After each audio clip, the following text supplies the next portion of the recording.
আজকে আমি বানিয়েছি পেঁপে আলু দিয়ে চিকেন, পাতলা করে ঝোল। এই যে পাতলা করে ঝোল। আপনারা হয়তো ভাবছেন এত লাল কেন, এতে যেহেতু একটু কাশ্মীরি লঙ্কা গুঁড়ো দিয়েছি, অ্যাকচুয়ালি করেছি এটা কাঁচা লঙ্কা আর গোলমরিচ দিয়ে।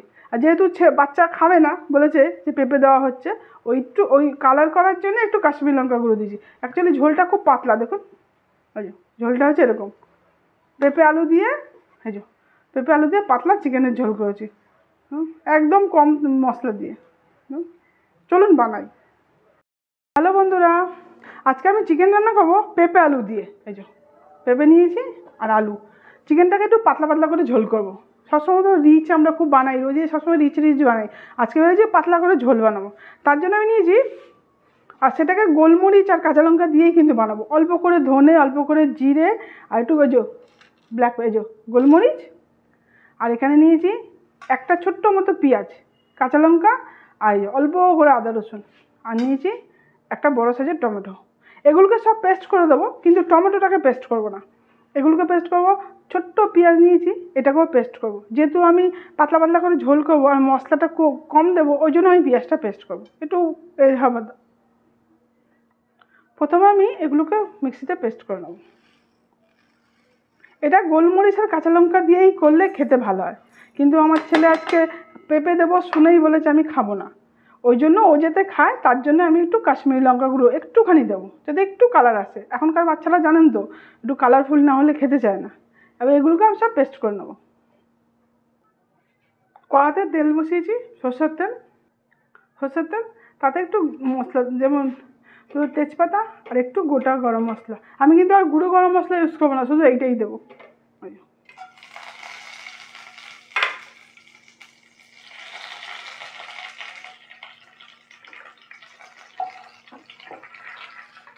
আর যেটা দেবো সেটা হলো এই যে কাঁচা লঙ্কা, পেঁয়াজ, আদা রসুন পেস্ট করে নিয়েছি।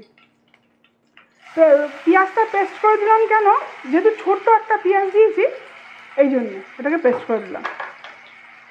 আর এতে খুব অল্প পরিমাণে আদা রসুন পেঁয়াজ ইউজ হবে। তেলটাও কিন্তু কম ইউজ করেছি। এর টেস্টটা খুব ভালো হয়, পাতলা পাতলা ঝোল হয় ঠিকই, হয়তো বাচ্চারা পছন্দ করতে চায় না। ওই জন্য বাচ্চাদের যদি খাওয়াবেন মনে করেন, তাহলে একটু কাশ্মীরি লঙ্কা গুঁড়ো দেবেন, তাহলে একটু কালার হয়, আর ঝালটা আপনারা বুঝে দেবেন। সেটা হলো একটা গন্ধরাজ লেবু নিয়েছি। দেখুন গন্ধরাজ লেবু না, এই যে খোলাটা হালকা করে চেঁচে দেবো। এত সুন্দর গন্ধ হবে না মাংসটার মধ্যে।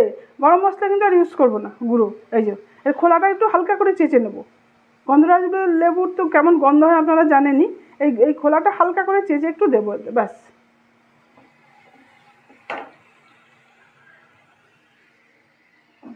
নাড়াবি না তুই, নাড়াবি। এটা ভাজা হয়ে গেল। এবার এতে দেবো গোলমরিচ, ধনে, জিরে যেই পেস্ট করেছি না, এটা। এগুলো শিলে বাটা দিলেই ভালো হয়, কিন্তু শিলে বাটাটা একটু মুশকিল আছে, ওই জন্য।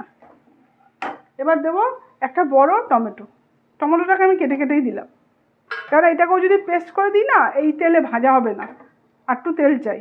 আর যেহেতু আমি কম তেলে ইউজ করেছি, ওই জন্য এটাকে এমনি করে দিলাম। হালকা করে একটু ভেজে নেব। ভাজার পর আমি মাংসটা দেবো।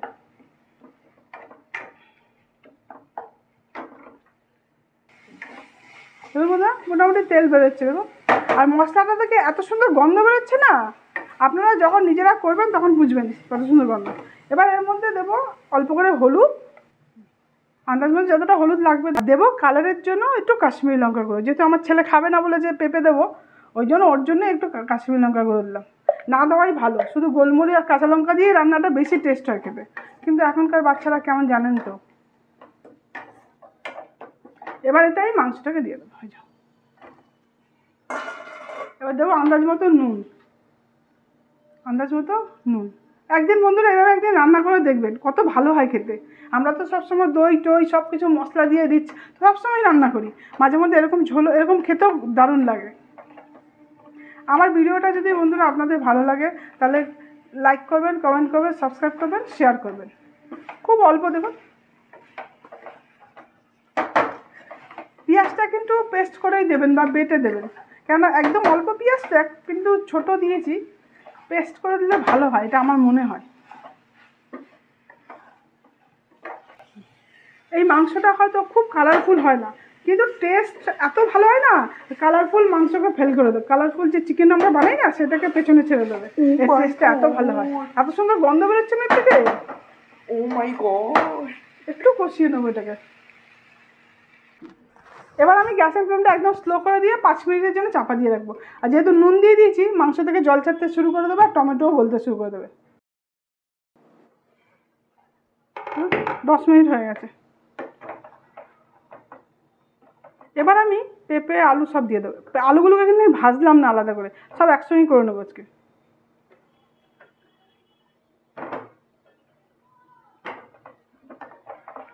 এবার এগুলো দিয়ে আর একটু কষাবো, আরও 5-7 মিনিট থাক।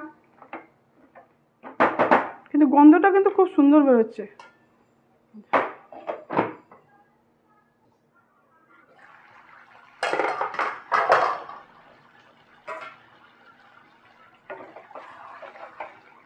এবার এতে জল দিয়ে দেবো, এবার এতে জল দিয়ে দেবো। 10-12 মিনিটের মধ্যে আমি কষিয়েছি, ব্যাস। যেহেতু একটু পাতলা ঝোলঝোলই করবো,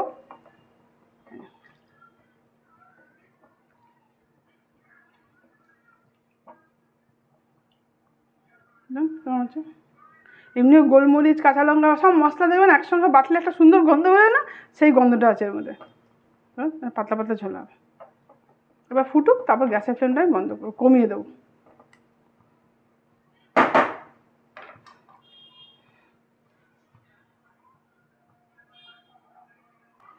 ফুটতে শুরু করেছে। এবার আমি গ্যাসের ফ্লেমটা একদম স্লো করে দেবো। 10-12 মিনিট তো হয়েই গেছে, আর মিনিট 20 হলে এটা হয়ে যাবে। এবার এটাকে আমি চাপা দিয়ে দেবো, ব্যাস।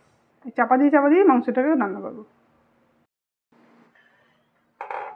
তখন বন্ধুরা মাংসটা হয়ে গেছে, মাংসটা সেদ্ধ হয়ে গেছে, একদমই নরম হয়ে গেছে। আলুও সব সেদ্ধ হয়ে গেছে, একটু ঝোল রেখেছি কেন পাতলা ঝোল যাবে।